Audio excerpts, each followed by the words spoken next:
meres on käidud, saanud natuke kainemaks. Meri ja prana ja öeldakse üldse, et mere ja vee piir, et seal on kõige kõvem prana. Eluenergeetika. Koerad auguvad kaugele. Tark mees räägib omast arvast tarka juttu, aga klassika selles mõttes, et lugesin eile rassika on ta lühidalt öeldakse. Ühe pühamehe elulugu, niimoodi lühidalt. See oli mingi 400 aastat tagasi. Jah, 400 vist, alla 400 natuke tagasi. Et võime öelda küll, et kuskil Indias ja nii palju aastaid tagasi. Aga süvened, eks ju, tema omadusi ja mis ta tegi ja kuidas ta seal jutlustas ja oma eeskujuga näitas, mis tähendab tingimusteta armastus ja hinge ja jumala side. Et see oli nagu nii võimas. Esiteks minu jaoks juba teoorias, aga siis seal kirjeldati just neid kultuurilist tausta. Et me võime öelda, et kultuur, et mis on kultuur?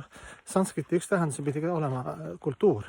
Kultuur on see erinevad tegevused, samskaarad, inimesed sotsiaalsed, millega nad tegelevad, kuidas nad oma söömised, magamised, järeletulevad põlved, töö, kuidas nad seovad kõik niimoodi, et see oleks siis hing rahul ja jumal rahul ja loodusbalansis ja naabrimees ka, eks see vihkaks sind ja kuidagi tekitada selline harmoonia, see on suur teadus ja kultuur või nõnda nimetatud selline filosoofia või kas seda püüab reguleerida religioon või kommunism või kapitalism, et see vahet ei ole, eks ju.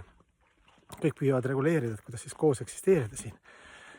Ja kui seal ei ole seda hinge komponenti või jumala või jumala teadvust ja hinge teadvust, siis saab palju nalja, eks ju. Aga kui ma lugesin seda raamatut, siis ma sain aru, et jõle kabal värk, et mõtle, et kui sa sünnid ja sul on kõik söök, tegevused, vanemad, lapsevanemad, naabrid, traditsioonid, targad, külatargad, kõik saavad laksule pihta, et mis on elu lõplik eesmärk, eks ju. Hinge teadvustada, jumala teadvustada oma igavest suhet.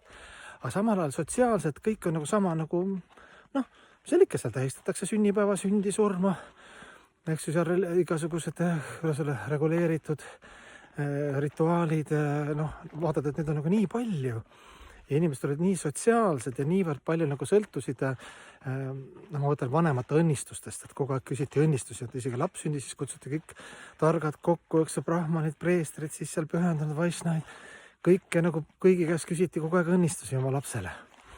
Et jõle kaval süsteem, et oli niivõrd paksult täis seda jumala teadvust, hinge teadvust, omaga sa püüdmatut teiste teenimist, eks ükskõik kus positsioonil sa olid noor, vana ühiskonnas, et seal ei olnudki varianti, et sa oled kuidas seal öelda, isegi kui sul on vale eesmärk selles keskkonnas, siis paksus armastus täis pakatavas spirituaalses keskkonnas, sa lihtsalt transformeerud, kas sulle meeldib või meeldi, sa pead ära põgenema lihtsalt, see on teine variant.